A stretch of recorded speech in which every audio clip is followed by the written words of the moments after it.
Good morning. It's September 3rd, and this is your daily brief in science. Here's everything you need to know. RMS Titanic Incorporated has made a notable return to the Titanic wreck site, completing its first expedition since 2010. This mission comes in the wake of ongoing investigations by the U.S. Coast Guard into the tragic implosion of the Titan submersible, which resulted in the deaths of 5 individuals, including prominent Titanic researcher Paul-Henri. During the 20-day expedition, the team captured over 2 million high-resolution images, documenting the current state of the wreck and the surrounding debris field. Alarmingly, the expedition revealed significant signs of decay, including the loss of a large section of railing that had remained intact as recently as 2022.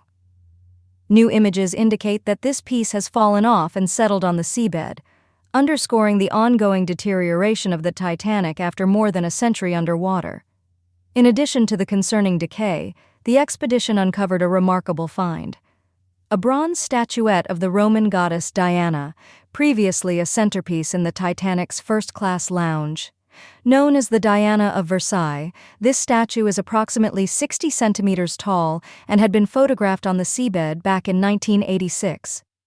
RMS Titanic Incorporated holds the legal rights to salvage items from the wreck and plans to return next year to recover more artifacts, including the Diana statue.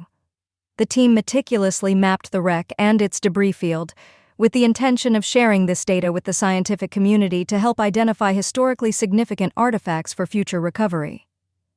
Despite their efforts to document and preserve the Titanic's legacy, researchers acknowledge that the wreck's deterioration is inevitable, highlighting the urgency of their work. RMS Titanic has managed the wreck site since the early 1990s, conducting multiple expeditions to recover artifacts, many of which have been restored and exhibited. The Titanic famously sank during its maiden voyage in April 1912 after hitting an iceberg, resulting in the tragic loss of over 1,500 lives.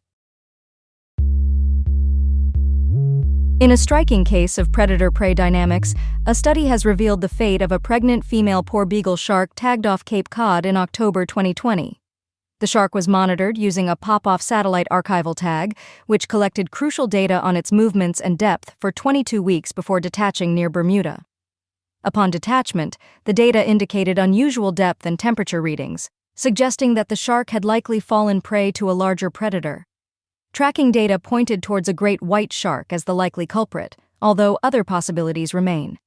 Before its demise, the porbeagle was primarily found swimming at depths of 100 to 200 meters at night and 600 to 800 meters during the day.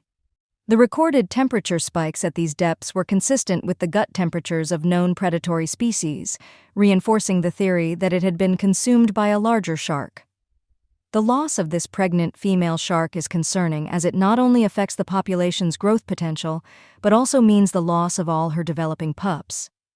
Despite recent signs of recovery in porbeagle populations due to fishing regulations, their long lifespan and low reproductive rates contribute to a slow rebound. This study, led by marine biologist Brooke Anderson and published on September 3rd in the journal Frontiers in Marine Science, emphasizes the need for further research on predator-prey interactions in mesopelagic waters. The findings hold significant implications for the conservation efforts of both porbeagle and great white sharks, both of which are classified as endangered by the UN. A recent study has unveiled a groundbreaking connection between quartz and the formation of large gold nuggets. Conducted by Dr. Chris Voisey and his team at Monash University, this research published in Nature Geoscience sheds light on how geological stress from earthquakes can activate the piezoelectric properties of quartz, facilitating the extraction of gold particles from fluids within the Earth's crust. Quartz stands out among minerals because it generates electricity when subjected to mechanical stress, a phenomenon known as piezoelectricity. The experiments conducted by the research team demonstrated that stressed quartz not only deposits gold electrochemically, but also forms nanoparticles, which accumulate on existing gold grains. This process means that once gold begins to deposit on quartz, it can attract even more gold, acting like a lightning rod for further accumulation. Previously, traditional theories held that gold precipitates from hot, water-rich fluids in the Earth's crust. However, These explanations did not account for the formation of large nuggets. The findings from this study challenge these assumptions, showing that the concentration of gold in quartz veins can actually occur through the piezoelectric effect during seismic activity. Dr. Taija Torvela from the University of Leeds described the findings as thought-provoking, particularly noting their relevance to understanding the concentration of large nuggets.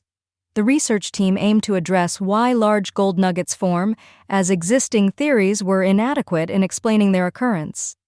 The researchers also emphasized the need to identify surface markers for practical applications in exploring rich gold deposits. Rob Howe from CSIRO acknowledged the potential for these findings to enhance the efficiency of gold exploration. Meanwhile, geology expert Dave Craw recognized this research as a new mechanism for understanding gold deposition, though he expressed skepticism regarding its capability to create large nuggets. Thailand is facing a significant ecological challenge as the invasive black-chinned tilapia continues to spread across the country. Authorities have captured over 1.3 million kilograms of this destructive species as part of ongoing control efforts. The tilapia's spread has been reported in 17 provinces, where it has caused notable harm to local ecosystems and prompted an urgent government response. The economic impact of the tilapia's invasion is estimated at 10 billion baht, roughly $293 million, raising alarms about its potential effects on the Thai economy.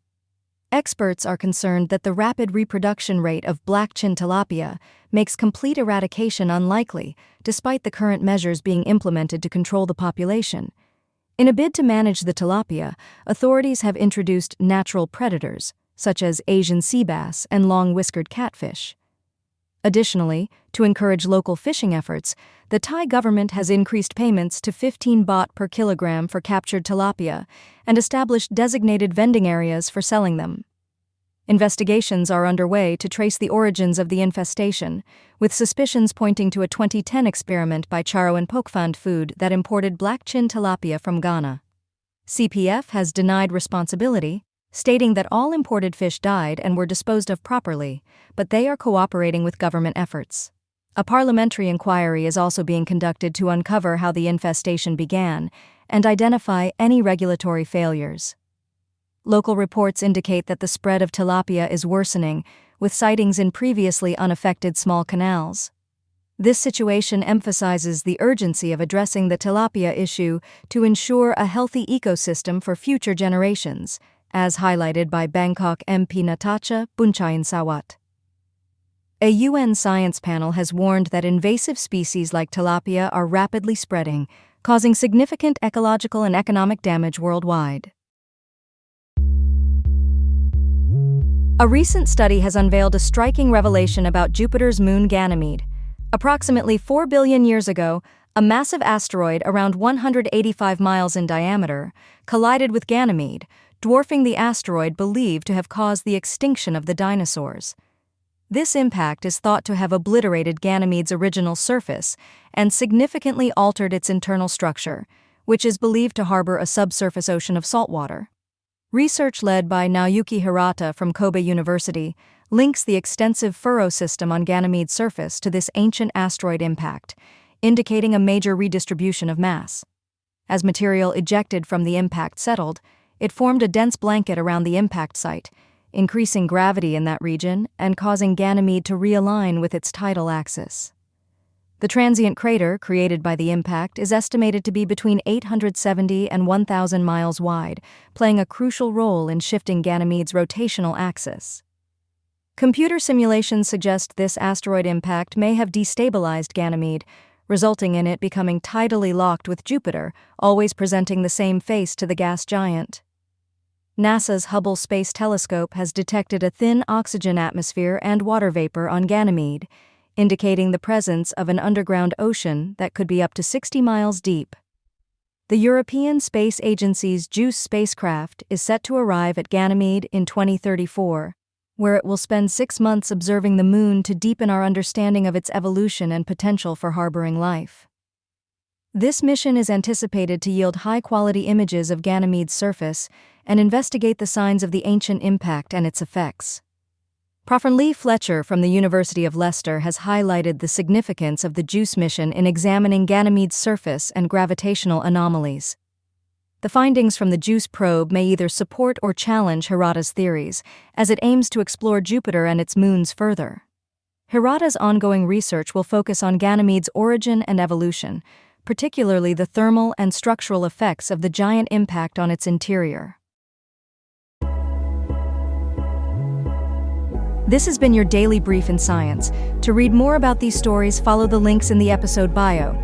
You can also subscribe to these updates via email at www.brief.news.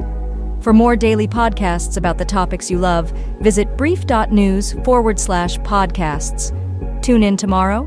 We'll be back with everything you need to know.